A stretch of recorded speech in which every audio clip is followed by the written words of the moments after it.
Welcome to Weird Web Radio, an explorer's guide to hidden worlds of the paranormal and occult, reality-expanding experiences, and the downright weird and bizarre. With your host, Lonnie Scott. We are recording. Irene Glasse, welcome to Weird Web Radio. It is awesome to have you here. Thank you so much for having me, Lonnie. Oh, absolutely. I'm sorry it took so long. It's we've juggled this back and forth for a little while, and we finally got it worked out. We were cursed there for a little while, and like one of us is sick, or there's a car problem, or migraines.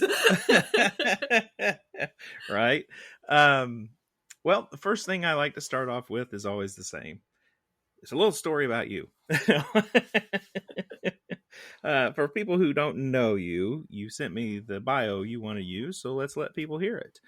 Irene Glasse is a mystic witch based in Western Maryland. What'd you say it was? The crossroads between Redneckia and the city. Yeah. That's so weird vibe out here. I love it, but it's like you got both worlds kind of living together. It's real interesting. Yeah. Having been there, I can vouch.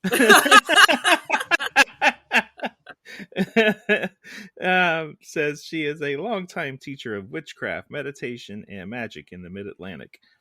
Irene is the co-author of Blackfeather Mystery School, the Magpie Training. She has performed, taught workshops, and led rituals at many festivals and conferences over the years. Irene is the main organizer, because words be hard today, of the Frederick Covenant of Unitarian Universalist Pagans. That is a mouthful. Yeah, we say Frederick CUUPS for that reason. I bet. If you're at a bar one night and you think people shouldn't have their keys, you make them say Frederick Covenant of Unitarian Universalist Pagans 3 times fast. I mean, we made people say that we leave our bloats. Right? So we got that, offering events, rituals, classes, workshops to a large, vibrant community. Very cool. That is quite a bio. Cute. That doesn't even include everything. It doesn't. I'm a helium hand pagan, and I like to drink directly from the fire hose, and I love community, and the combination means that in like the Maryland tri-state area, if it's a pagan event, I'm probably involved somehow. It's At this point in time, I've embraced it as a beneficial form of mental disorder. This is what I want to do with my life. So, all right. Hey, nothing wrong with that. I wish you all the luck in the world pulling it off. Thank you. No, I love it. I love being a community organizer. It's amazing. Well, good deal. Out there in the Northeast, I'm sure there could possibly be more of this than anywhere. But Irene, have you ever experienced a haunting or anything that would be considered paranormal phenomena? Oh, yes, definitely. So I grew up in Frederick, Maryland, which those of you who are Civil War aficionados will recognize the name of, just because it's right down the street from Gettysburg. There was a lot of stuff there. So I grew up there, and downtown is largely very old buildings. So there was that entire body of things. And then I worked in downtown Leesburg, Virginia, another Civil War era town, and worked at a New Age store for 5 years in Leesburg, Virginia, where we sort of collected the neighborhood ghosts. But the most recent stuff, I'm really lucky. I live in a house where the oldest part of my home was built in 1768. The room that I'm standing in right now to talk to you is more from the 1800s. So they think that this part of the house was built around 1880. But we definitely are really lucky here. We absolutely have a haunted house. My favorite thing that just happened fairly recently, I happened to become connected to a man who grew up here. So his parents owned and loved this house for 50 years. Peggy, his mother, passed in these walls. And Mark came over to visit. And he had said his mother always swore the place was haunted, but he'd never seen anything. And I said, oh, the oddest thing happened to me. I'm sure that it is. When we first bought the place, it had been sitting empty for a while. And so it took a lot to get it up to being able to be lived in. So I was here by myself. I was changing light bulbs in another room. And I got up on the ladder to put the light bulb in, and I heard a man clear his throat behind me. Just like someone was standing in the room. And of course I was here by myself. So, I turned around. No one was there. I was like, that's weird. And then of course we've had a few other things, largely benevolent. Like when we lose something, usually a box will tip over and the item comes rolling out of it. It's been interesting. But I told Mark the story about the man clearing his throat. And he went white as a ghost, Lonnie. He said, oh my God, that's exactly what my mother said happened to her. Oh. So what's interesting is that I had thought that the ghost that cleared his throat behind me was Mark's father, Harry, who worked so hard on this house for over 50 years. I assumed it was like the caretaker spirit that remained with it. But of course now I'm like, oh no, that was older. That wasn't within the last 100 years. That's a ghost that was already here when Harry and Peggy moved into this house. And it was just really, really cool to have that confirmed. Peggy called the ghost that lived here Mr. Kemp. This house is part of Kemp's Mill, which is a big old flour mill complex.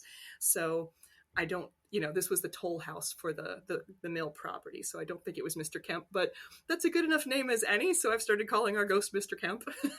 Hey, whatever works. Like as a heathen, I talk to my house spirits and my land vatir quite a good deal. So yeah, it's been really cool. I love having a haunted house. I really, it feels very spiritually lush to me. I like the company, I guess. Yeah. And I like the fact that the spirits here are they're very benevolent. Like I said, they've been helpful more than anything else. I think they figured out that if I can't find something long enough, they all get whiskey. So I don't think they've started taking my stuff yet, but it might get to that point. We'll see. Yeah. Yeah. With spirits being in the house and around, do you hear them, see them, sense them somehow with our typical five senses? And if you do, does it present itself to your senses in a way that would be very similar to just seeing someone in the room, like me, for instance? Right. I've never had visual apparitions. I really wish. I honestly envy people who get that.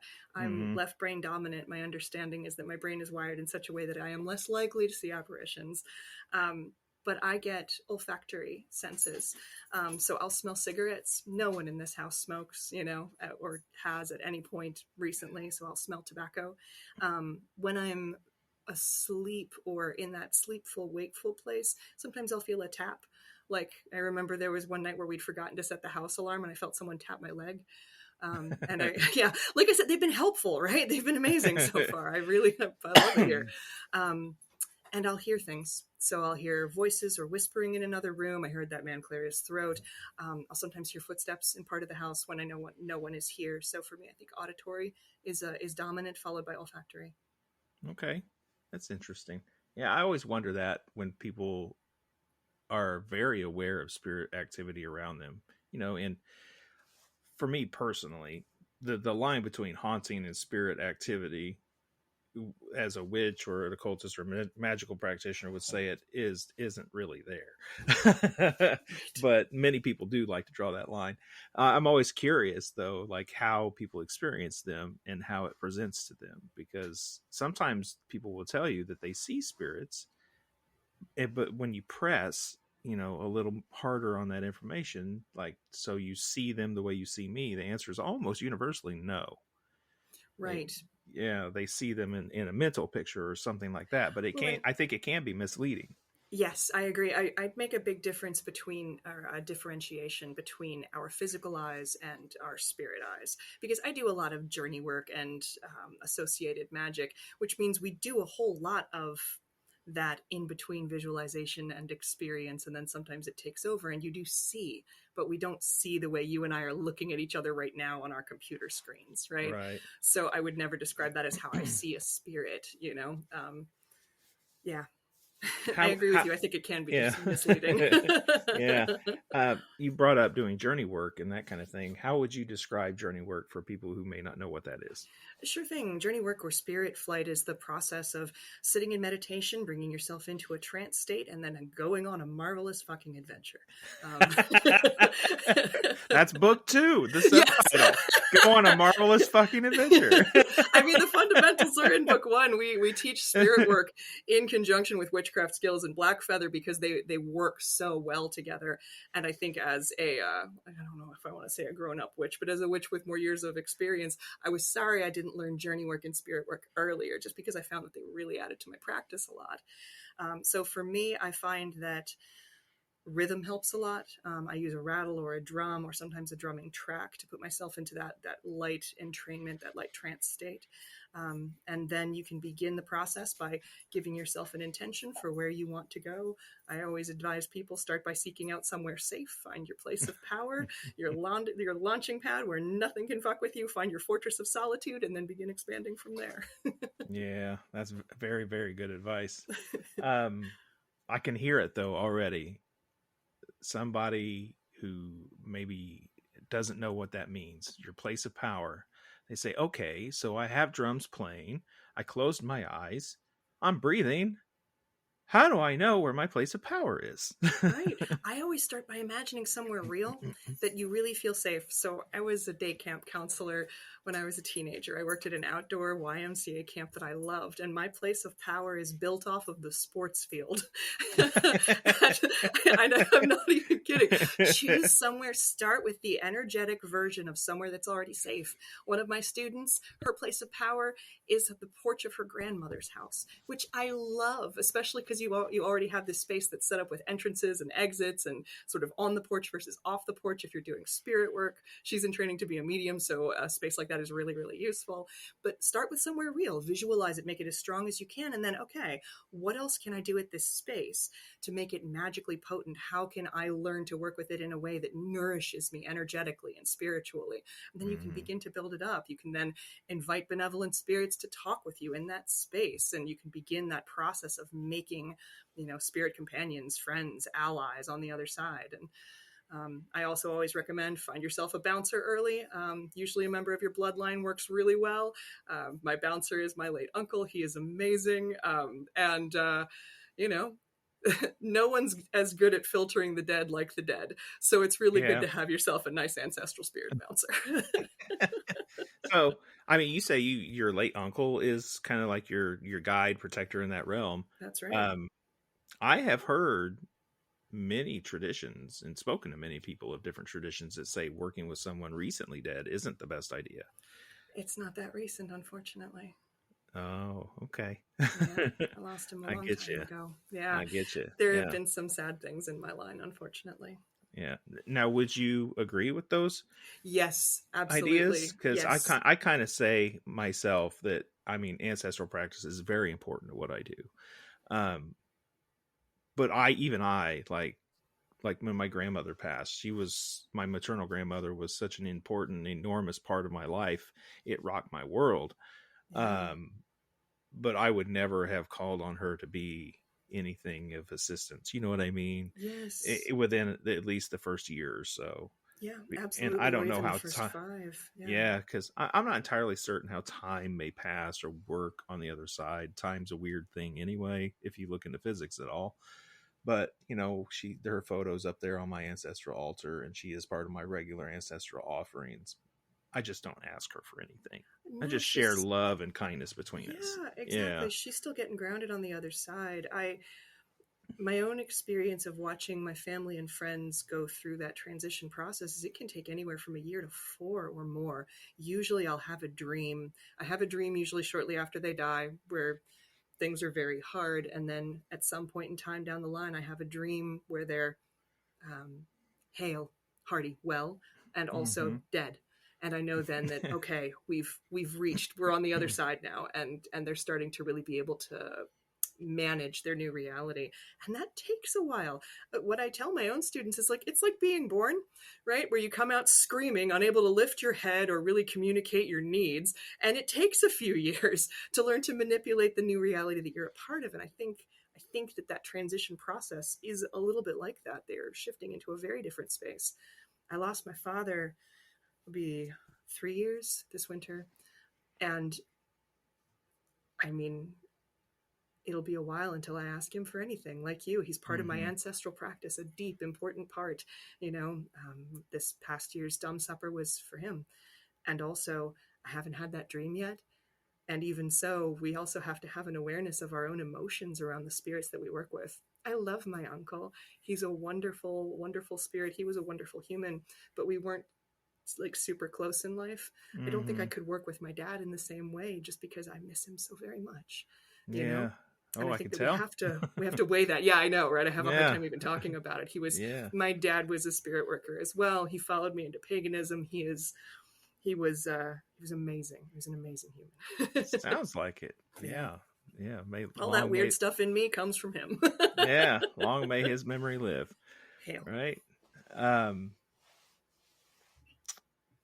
So as a heathen, which by the way you left out of your bio, I found that interesting. I sent you like my general bio, which goes to all of the things I do, and everybody recognizes pagan and heathen is still one of those things.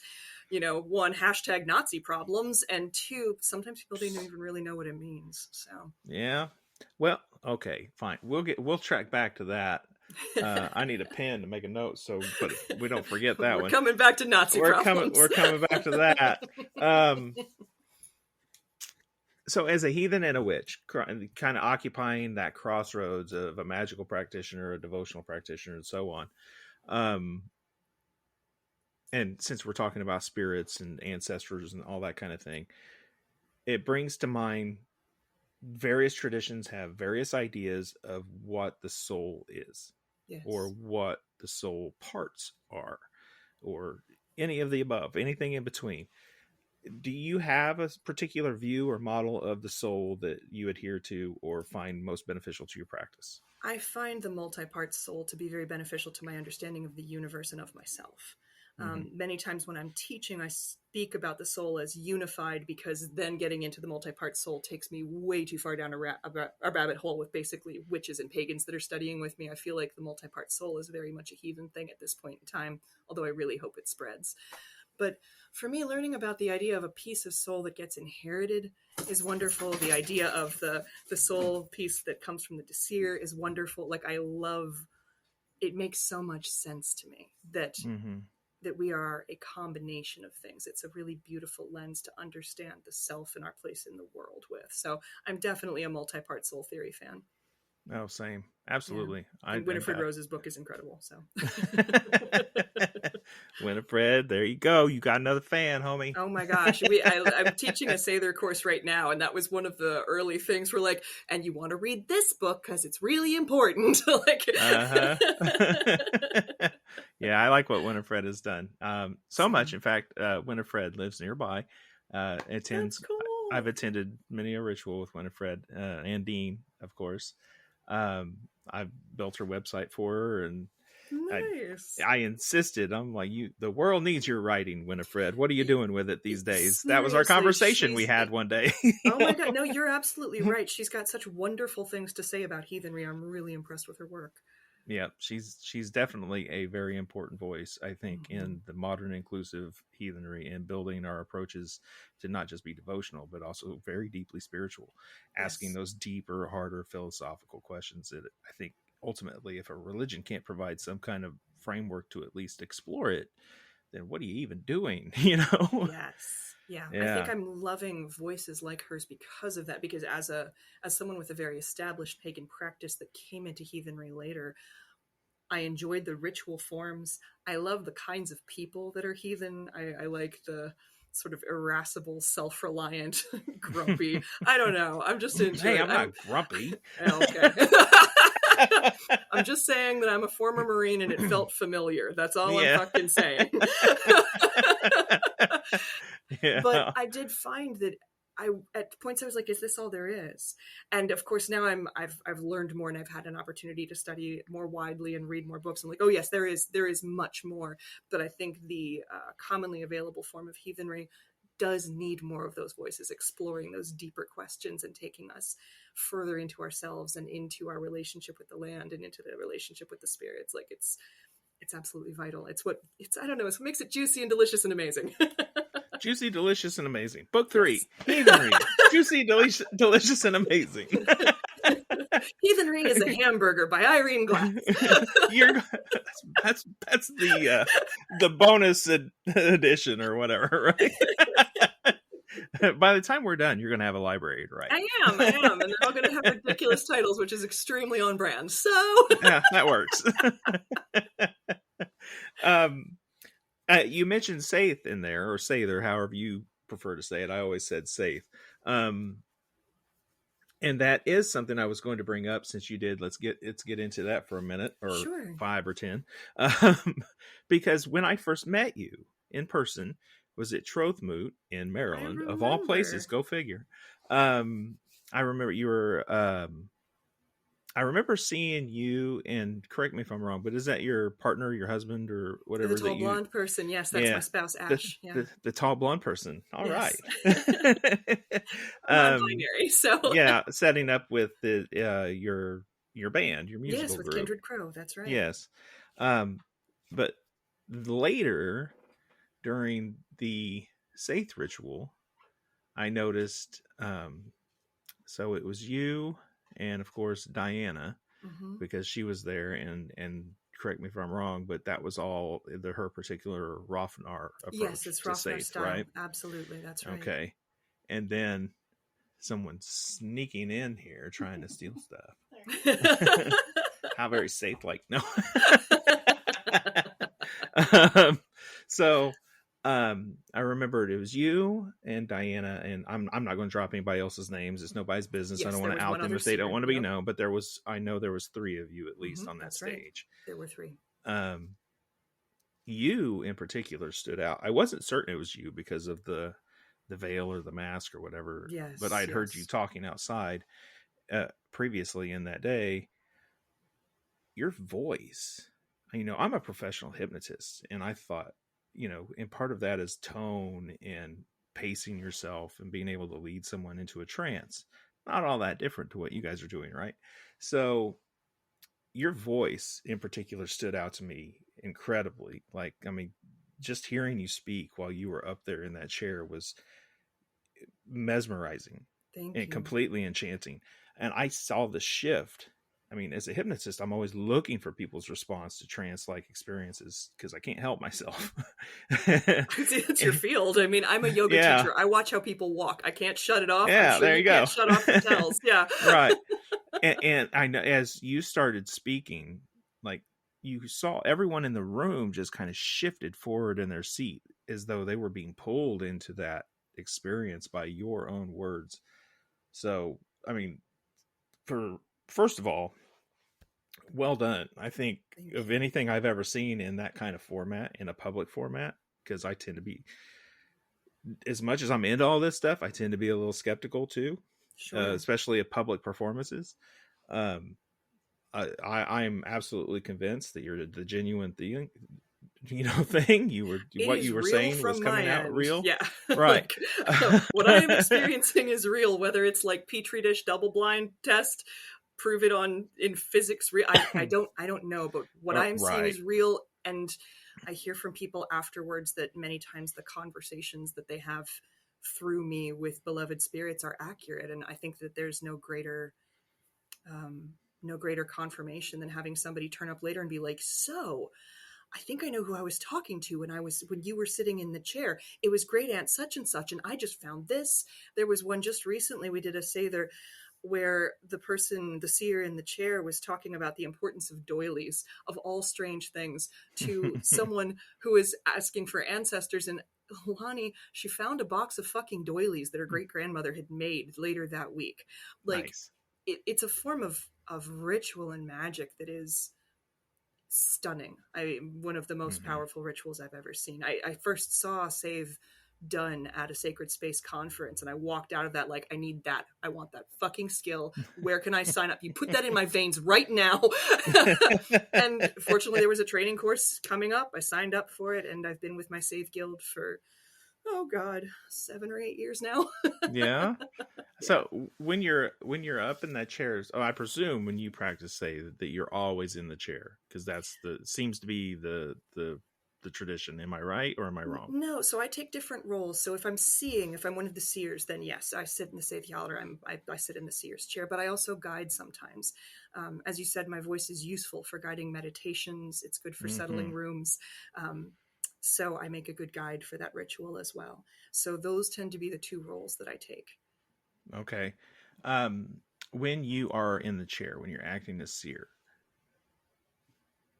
I guess describe the experience. How does it actually feel? How is it presenting itself to you? Similar to like spirit contact, right? Yeah. Now that's much more internal and on that playing ground. What are the sensations you actually go through while you do this? Oh man. So it starts with a pounding in my chest. I can feel my heart and I can hear it in my ears. And there are many reasons seers veil their faces, but when I started actually learning the skill, I really began to understand why, because I twitch.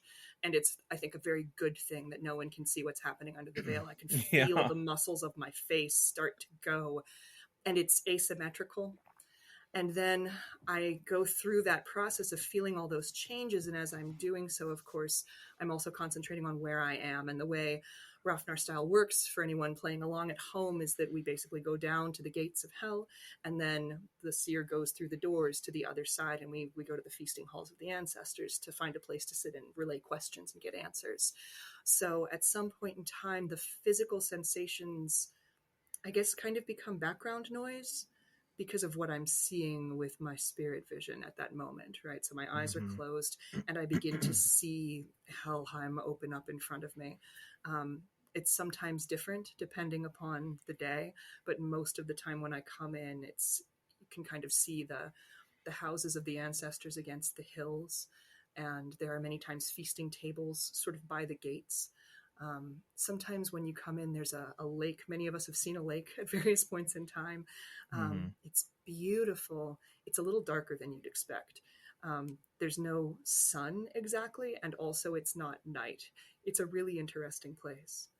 But yeah, that's in terms of interesting. physical You see it that sensation, way. it's very strange. What it does to your body is strange. I think it was a really solid argument for the fact that when we are reorienting ourselves to a spiritual location, it's hard on our physical bodies, because of course we are oriented to this realm. So basically being like, we're going to force you to do this instead, there's a toll. I mean, I've been carried out of the chair a couple of times. It can be really tough.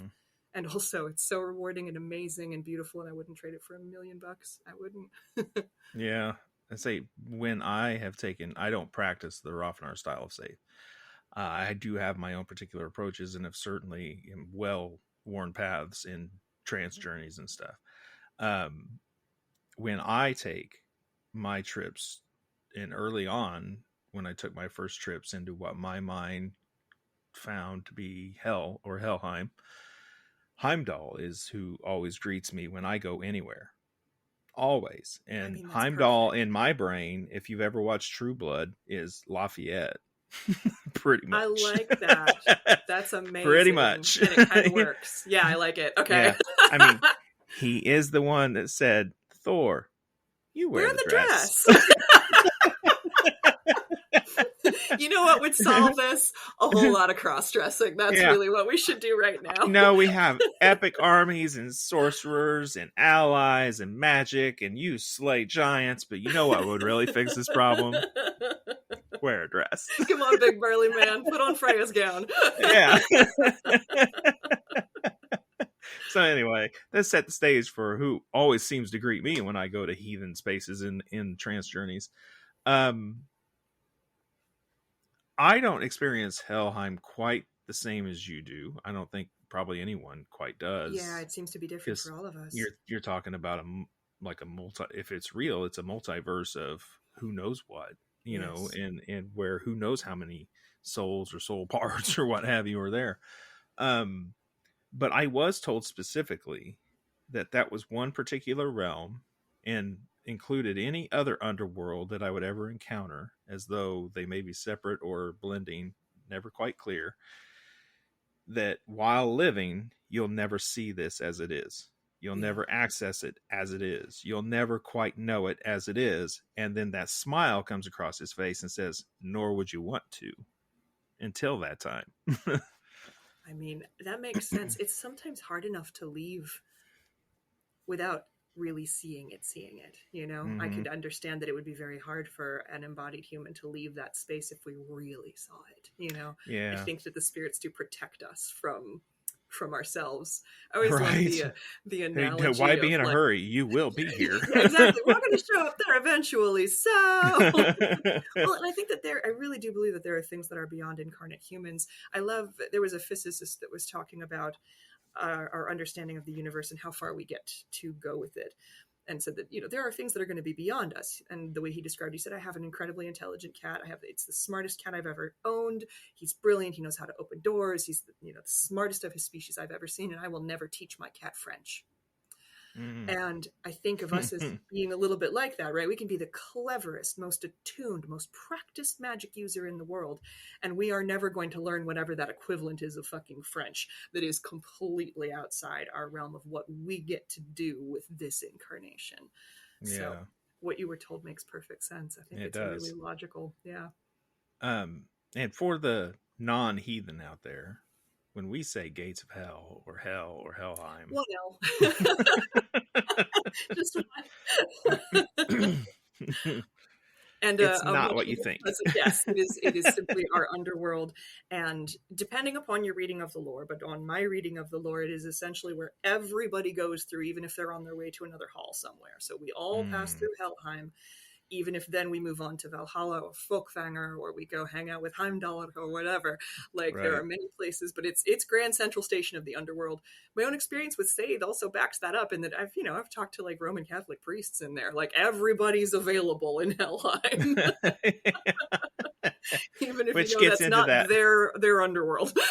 Yeah, which gets into that whole underworld is the underworld, probably, right? Right. It just depends on how you dial it up, I guess. Yes. Yeah, that's really interesting. The whole Safe experience, I would recommend anyone out there who's listening, if you find an opportunity to see one of these, I don't know to call it performance or ritual. Yeah, we say save ritual. It is a ritual. It's a deeply sacred thing. It's deeply personal. It's deeply transformative, and it's some pretty badass magic. So yeah, full marks. Highly recommend. Changed my fucking life. So yeah, it's a very interesting experience, to say the least. Yeah. That particular time at Troth Moot is one of the more profound settings I've ever seen it. So I thought that was really spectacular, and of course, that's where I met you. So I'm glad I went. It's a good year. I'm glad you came too. Yeah. We'll track back a minute, because we did do the whole heathen hashtag Nazi problem thing, right? Sure. Now, people have heard me talk about this before. I've had a few other heathens on the show, and we've gotten into this a little bit, and I've talked about it on other podcasts. But anytime it comes up, I think it's important. Yeah, let's talk about it.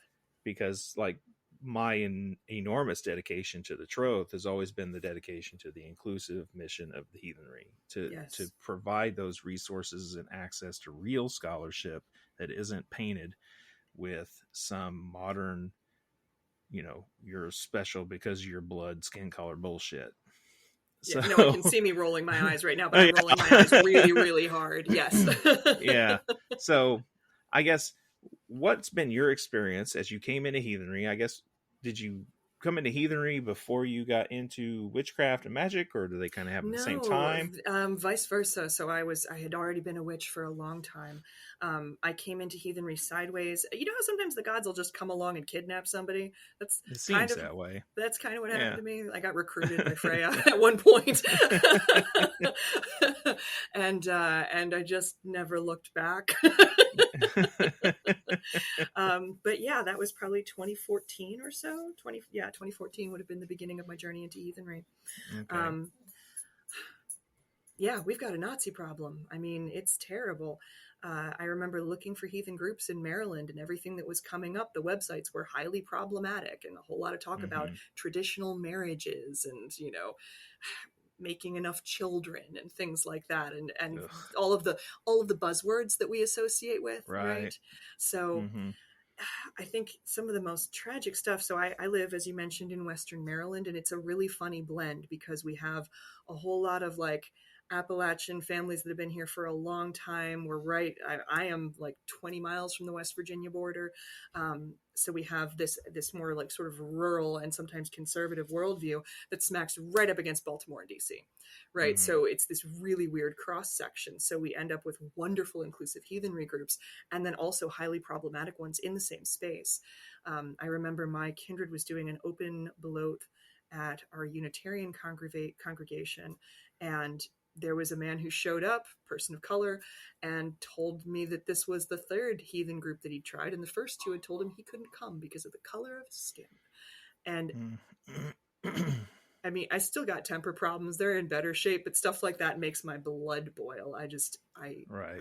I find it infuriating and insulting, for so many reasons. I can't believe we are still here. And also, obviously, we haven't done enough to dismantle systems of white supremacy since we are still here.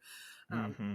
But I hate what they do with our symbols and what they do with our runes and what they do with our words and stories. And I also don't understand how you can fucking be racist and read the lore. Like, I'm just like, are we paying attention? Like, at all? Are you missing the part that these are different groups of people that then intermarry and have children with each other? What the fuck is happening right now? Right. Like all sorts of queer coded everything all over the place. Like, how are you getting to the?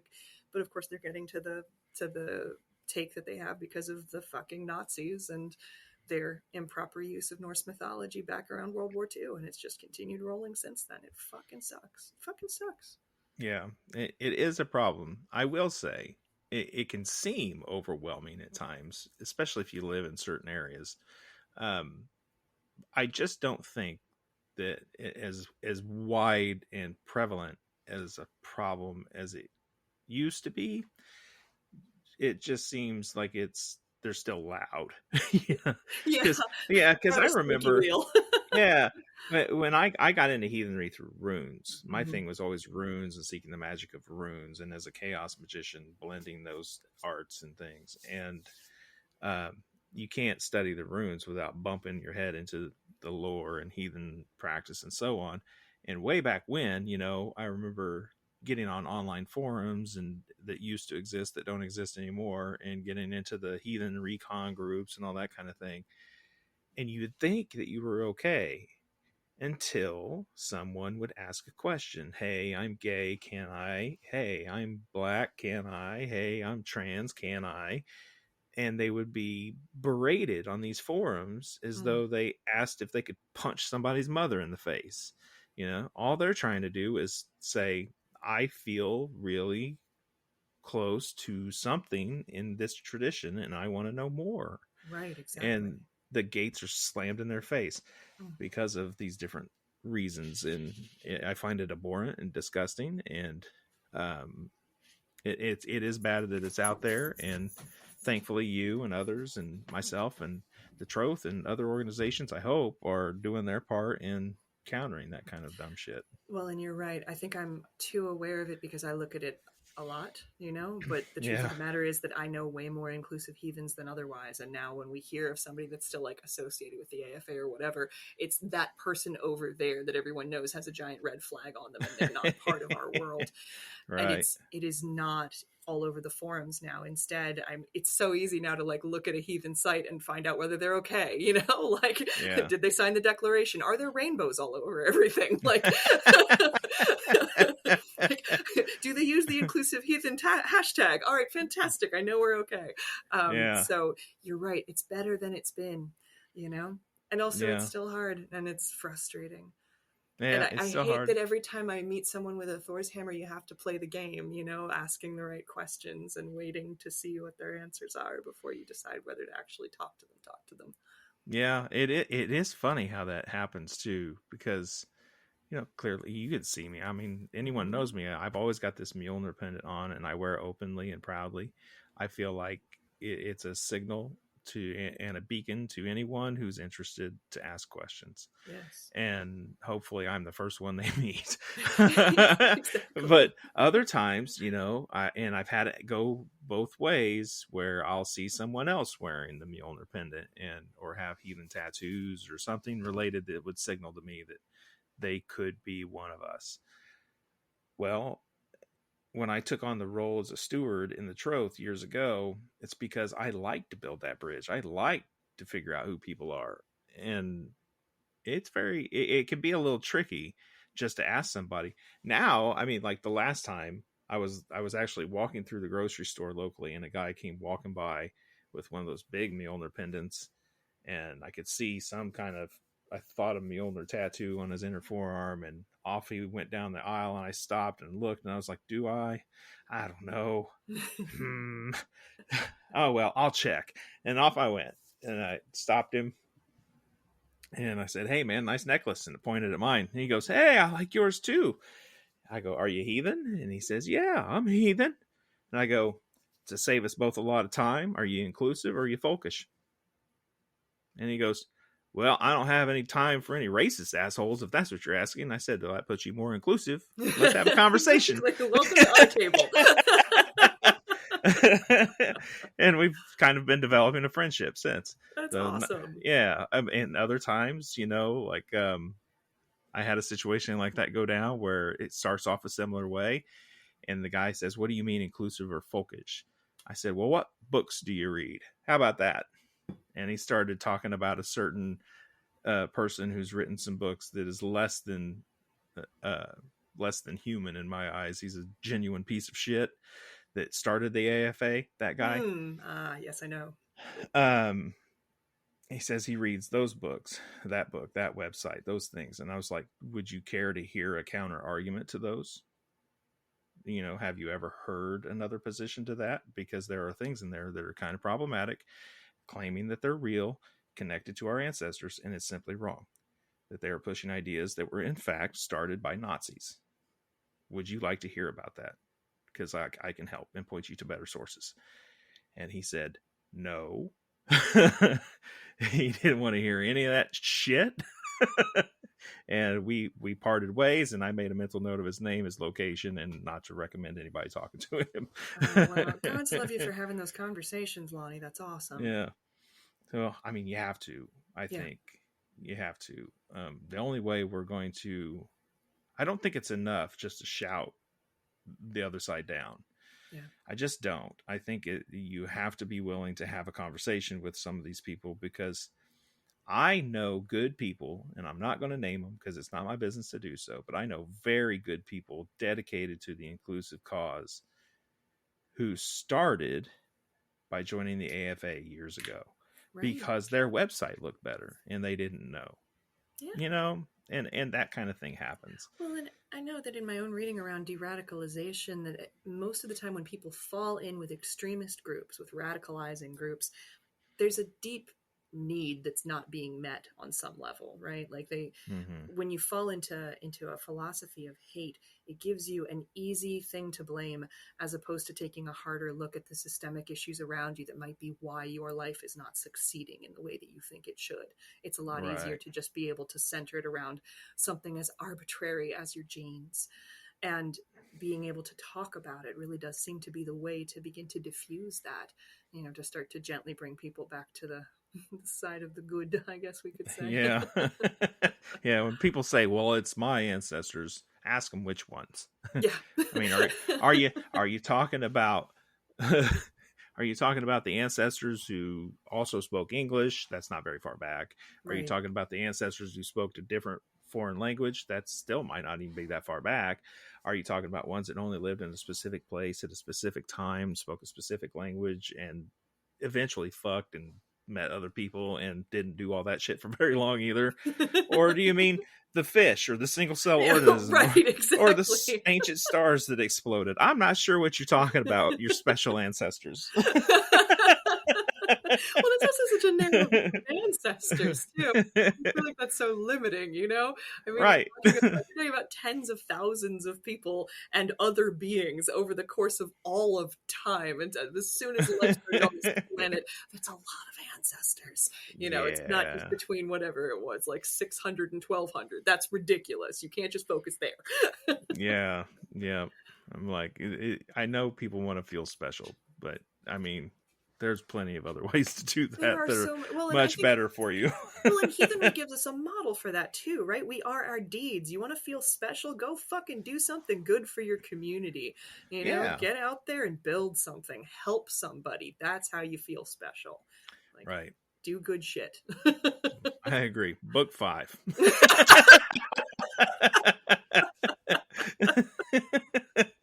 That one does sound like me. Yeah, do good shit.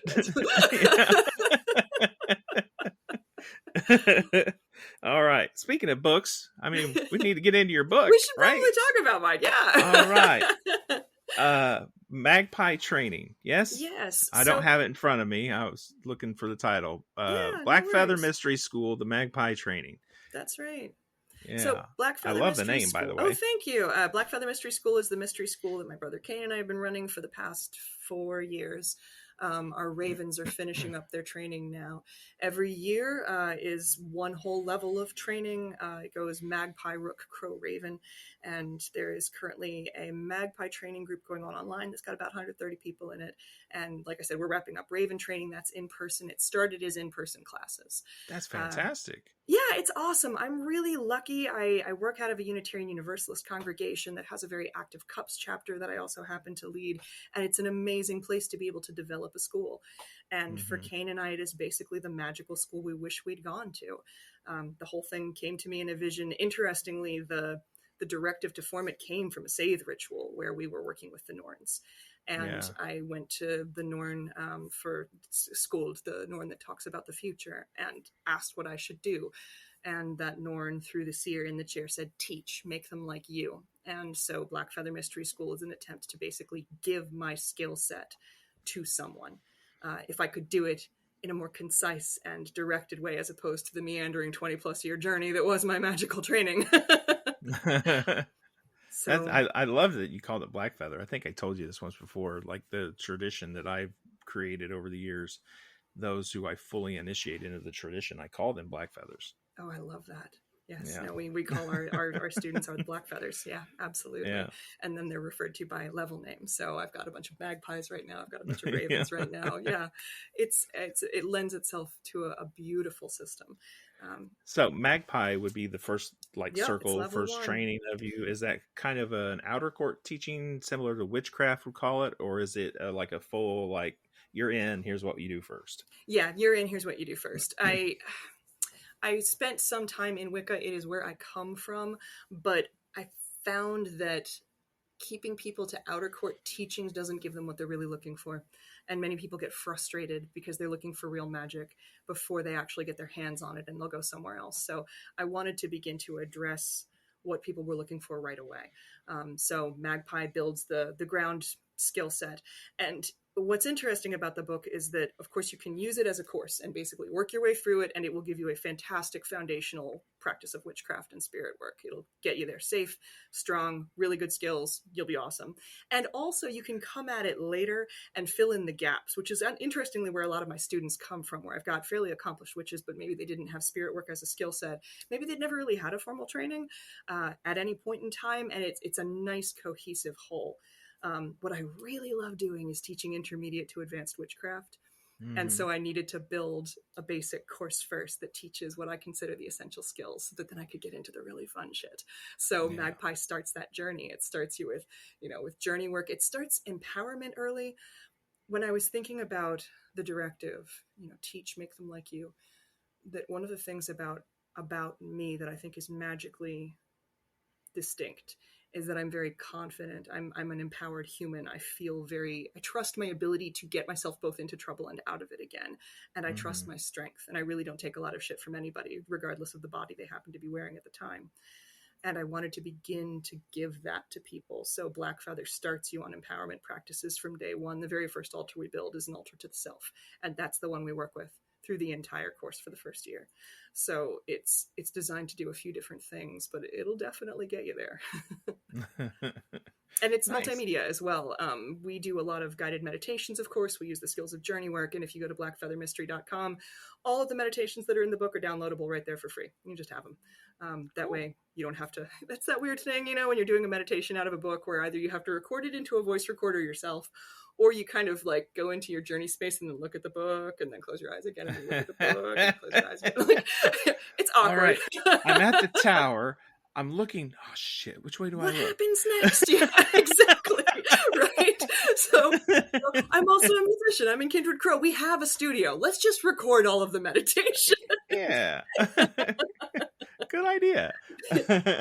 No, we took the classes. The other cool thing with Blackfeather material is it's all been field tested, which means a whole group of witches have gone through and shot holes in it and asked questions that I hadn't anticipated. And I always write them down in my notes after I teach so that then you get the field tested version that has everything. Nice. So yeah, it's obviously been expanded and changed for distance learning, but the core material that's there, it's the exact same thing you get if you study with me in person. That's awesome. I'm always curious about this when people are teaching not in person necessarily, and I guess there's got to be a way to evaluate people, right? If you've got levels of which people are going to go into different skill sets and learn more, how do you know when they're ready? How do you evaluate that in person and at distance? Yeah, I mean, at a distance is interesting. I think Kane and I don't think we're going to be able to teach Raven through a book. It does a whole lot of spirit work. Like, I'm sorry, there are kinds of magic that are fucking dangerous. Like, and we do hex breaking and curse removal and spiritual surgery of various kinds. Like, I don't feel comfortable putting that in a book. I want somebody to be in the room with me. That way, if something goes wrong, I can fix it. You know, there are some things that don't teach well through a book. Mm-hmm. In terms of moving forward and choosing who gets to. So here's the first thing I've observed that's really interesting from running a mystery school for a while. There is a self-selection thing that happens, right?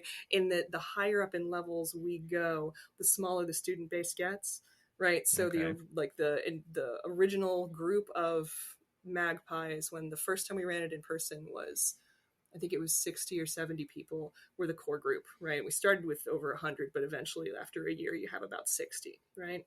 And then Right. about 50 of them went on to Rook level, and 40 of them went to Crow, and 20 of them are in Raven. And you're evaluating there for just how far into what is essentially a clergy path people want to get. So one, there does seem to be self-selection in that a lot of people who are drawn to more complex and challenging magic, they already have the wiring for it. And people who aren't meant to be there tend to be like, that seems dangerous and I don't want to do it. I don't know, it's hard. There's a lot of homework. I don't want to do homework. Homework's terrible. Yeah. And then the other way you evaluate is by skills testing. So Blackfeather teaches spirit work. If you can't journey past a certain point, I can't help you, you know? And how do you evaluate that though? How do you talk know about that it within someone the is class. journeying past a certain point? Yeah, absolutely. So we go places together as a group. We come back, we discuss what everybody experienced. We talk about their relationships to the different spirits that they work with. We do example healings. We basically get to see them actually do magic. And some people are, they tap out at a certain level, and that's totally okay. I think it's one of those funny things where as pagans, especially for those of us who are like witches of a certain age, and I'll put myself in that category once upon a Witches time. of a certain age. Like witches of a certain age. Book 6. Yes. Like we were all clergy path back in the 80s and 90s because that was the only people who had the discipline and the focus to really chase this shit down were people who wanted to drink directly from the fire hose. There was no space for laity. And now, of course, we do have laity and it's awesome. So a lot of it is just watching the interest level, the focus, who's actually doing their fucking homework. You can tell when you talk to your students, That's true. With books, the harder thing to do is then go, here are the prerequisites I need you to have before you pick this book up and start doing the practices in it. I can only put that in the paper. There's no way I can actually like manifest in their living room and be like, put that fucking down. I need you to start with book 1 right now. How cool would that be? It'd be awesome. I'd be exhausted most likely, but like it'd be fun. Then some of it is also trusting the adults around you to tell you the truth. You know? And if they have a hard lesson with magic, I hate to put it this way, but we've all had a hard lesson with magic. Like sometimes you do have to slam your head into the wall. I know I did. Yeah, I know I certainly did. I think that's one thing that people forget as I think it's great that magic, witchcraft, the occult and all are getting more attention, becoming, I mean, for fuck's sake, you can buy a tarot deck at Walmart. I know. It's it's really weird sometimes. Like it's that's definitely different from what it was when I was getting started in the 90s. But I think sometimes too, we've almost come to a point where in the 90s, I think a lot of sources were afraid to seem anything but perfectly safe. Yes. And they kind of took the teeth out of some of it. And then I think we got a movement in the last 20 years that have been more forthcoming, especially with what they call traditional witchcraft. Yes. People like Christopher Orapello and Tara McGuire and those folks. And of course, others like Jason Miller teaching his sorcery and Mortellus teaching her necromancy and all the cat doing her thing. Like there are people who are willing to put the teeth back in, but at the same time, it just seems to me like we're getting another wave of, oh, it's not dangerous though. And see, I You feel know? like that's dangerously misleading as well. Like I teach dedicant path stuff in year 2, and one of the things I talk about is pagan gods are not they're not all safe. In fact, I would say most of them aren't.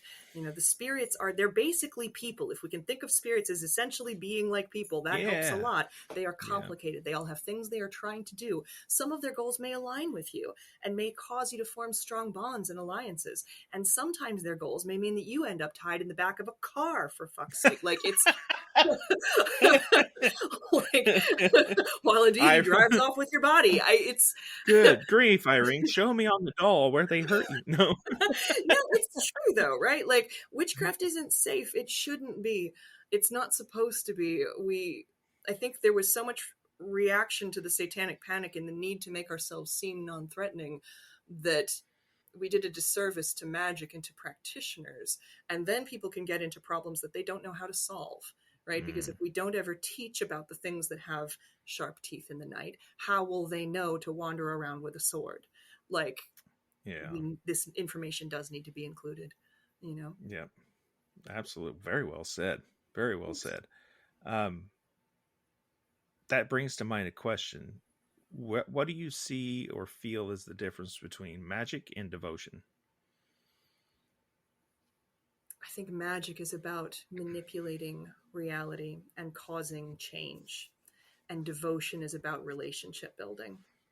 And sometimes we do magic as a result of devotion, right? We do magic in honor of what we're devoted to, but devotion for me is all relationship. It's all the gifting cycle. So it's me standing in front of my altar and pouring out yet another glass of mead for Freya and telling her how much I love her, or pouring out a glass of red wine for the old man and telling him how suspicious of him I am, right? Like, this is devotion. It's me putting, a honey bun on my hearth for the house spirits. This is devotion. Whereas me standing in front of like the altar behind me and lighting up a bunch of candles and doing a spell for the next book I'm writing, that's magic. So for me, there's, one is much more about sort of who and the other is about how. I like that. That's very well said.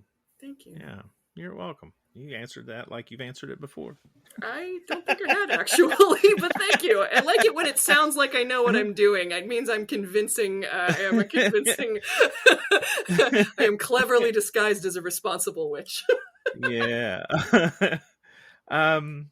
What would you say for someone who's getting into magic and witchcraft and all that kind of thing? What would be one of their biggest wastes of time? Something you would say, just avoid it. I have a whole list of authors they should avoid, but I'm sitting here like, how politically dangerous is it for me to list these in order? I mean, do you? So, the biggest waste of time. Yeah, I like this question because it's easy to ask people what the good stuff is, but sometimes I think, for instance, you can ask someone, what's a good book on like runes, okay? And they'll say, well, you could read such and such book, but just be careful of the bad parts. But no one ever tells you what the bad parts are or why they're the bad parts. And that's kind of what I'm getting at the heart at here. Yeah. Like, what is it that someone should be avoiding specifically? Not a long list, just something. I would say the surface shit is kind of, for me, was always pointless, right? Gosh, I'm trying to put language around this. Give me just a sec. Yeah, I'm trying to think. The very shallow form of witchcraft that was really prevalent in the publishing of the 90s, I would say. That's very like, just light a candle and send an intention out into the universe, and then your wish will come true. Like, that shit, for me, was always a complete waste of time. Spells are more challenging than that, and they should involve more work and preparation. So I would say that, like, easy, fast McDonald's style magic, just avoid that. Go for the harder stuff, Like, I'm not saying it won't sometimes work, maybe I manifested it, maybe it's white privilege. Like, yes, sometimes good things happen because you think about them hard enough, especially if you occupy certain intersectional points on the like socioeconomic, racial spectrum. And also there's really good magic in this world, but it's going to take more practice than perhaps you are prepared to give it. So if it seems too easy, it probably is. Yeah. Yeah. I like that. Yeah, It do the seems stuff that too challenges you. And then I'd also say follow the things that really fire you up. Anytime I do take apprentices, right? So when I'm teaching someone independently, what I'm most interested in is, what do you have a gravitational pull toward that you can't seem to get out of your head? Because that's where you want to focus, right? Like, there's witchcraft and magic is such a wide field at this point in time, and there's a lot of people who are like, well, I should learn tarot, and I should learn runes, and I should learn this, and I should learn to scry, and it's like, right, but what are you obsessed with? That's your field. Like, or at least it's the start of it. I fell in love with a tarot deck when I was 12 years old, Lonnie. I saved my allowance up for weeks to buy it. I have never stopped being obsessed with tarot. That is the majority of what I do for a living, is tarot readings, right? It is still my primary love. I've never been wrong about that. So you got to figure out what someone's fucking obsession is. Try different magical things until you find the thing that you just love, that you just adore. And that's where you go, you know? It's like the fucking, stuff about running around in graveyards at night, like that I was listening to in your interview on Down at the Crossroads. Right? That's not normal. I don't know if you know that or not.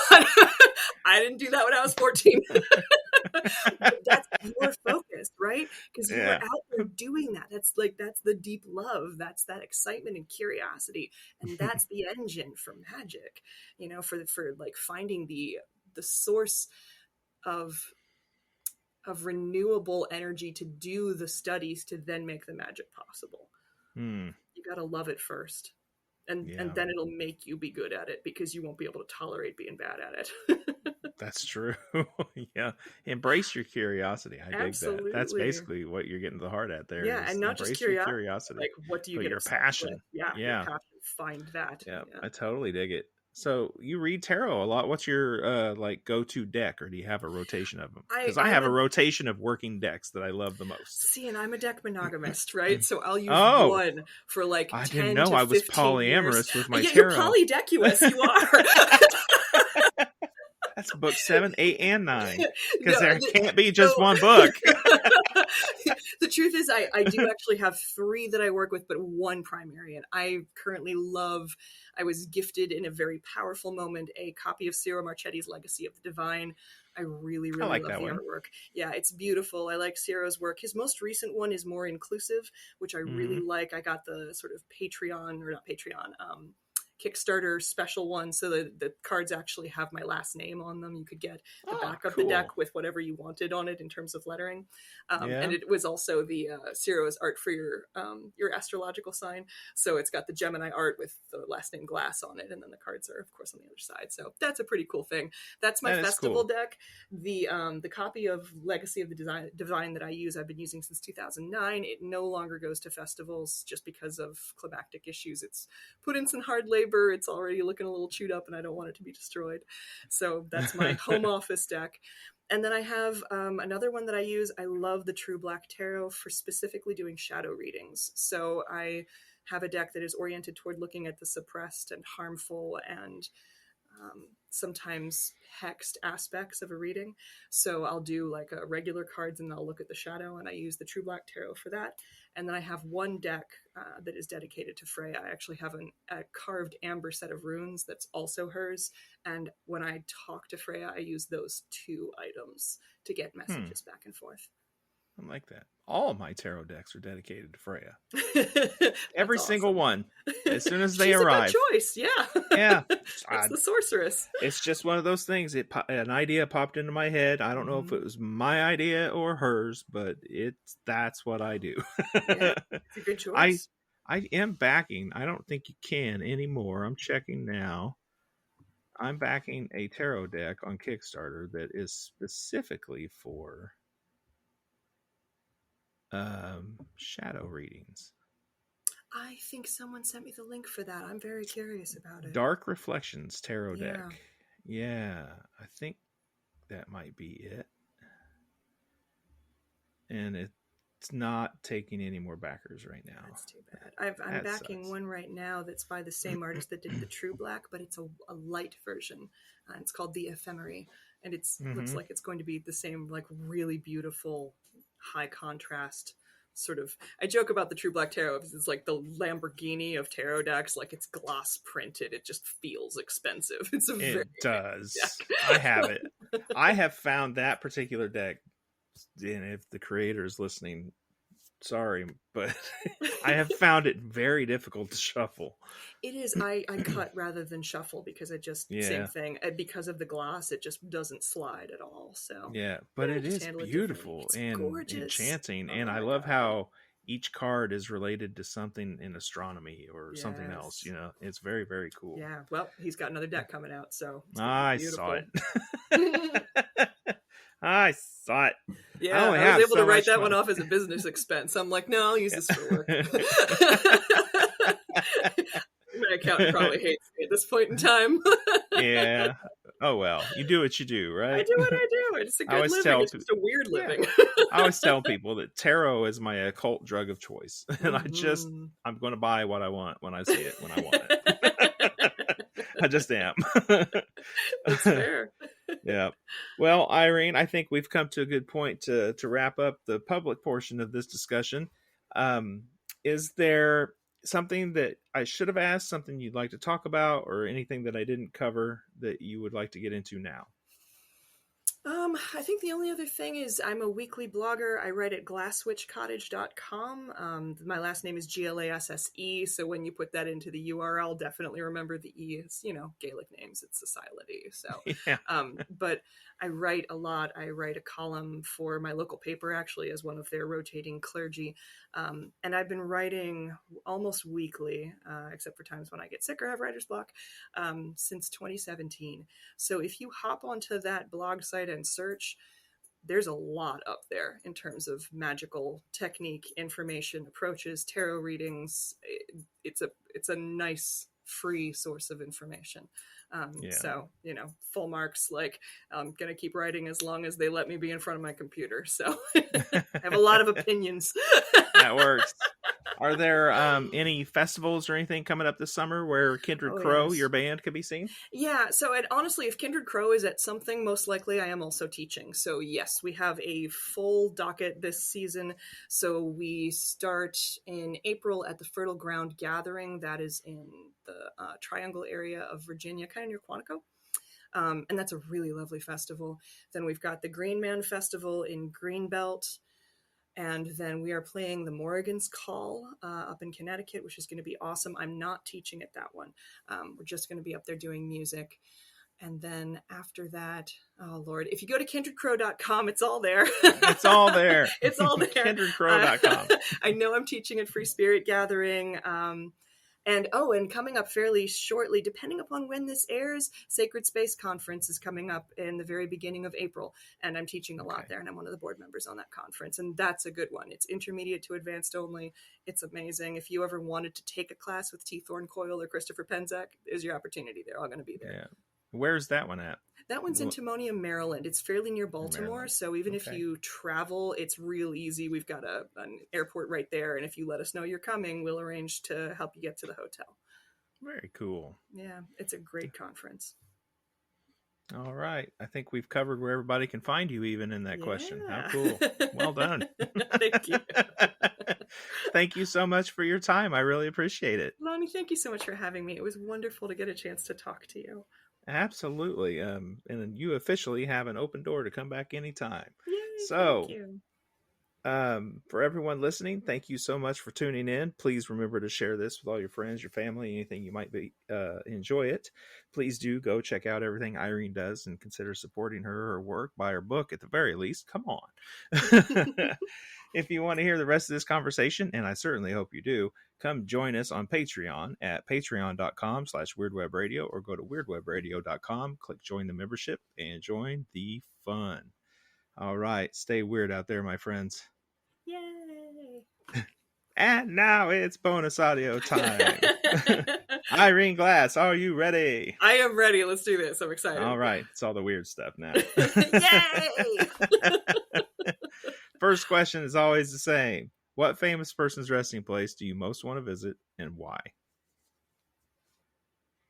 Is it weird that the first thing I said was like Julia Child was the first thing that came to mind? I mean, you work with spirits. Maybe you need to talk to Julia Child. I'm a cook. I love everything about her. Which grave? So not Julia Child. Or we're going to get another one. Yeah, I'm trying to think about who and why. You know, Julia Child popped into my head for some reason. I think just because I love cooking so much. But do you want to hear how they just answered that question? What famous person's resting place would you most like to visit? That and many others, including what they think about the afterlife, what they may or may not do in cemeteries, what are their traditions, magical practices that have to do with the dead, folklore that surrounds their homes, and so much more, available for only $5. $5 a month. Even if I make more than one episode in a month, it's still just $5 a month at patreon.com/weirdwebradio, or go to weirdwebradio.com and click join the membership. You can find me on Instagram at weirdwebradio. You can find me on Facebook as Weird Web Radio, or come join the new, fun and exciting Weird Web Radio Facebook group. Thank you again for being here. Stay weird out there, my friends.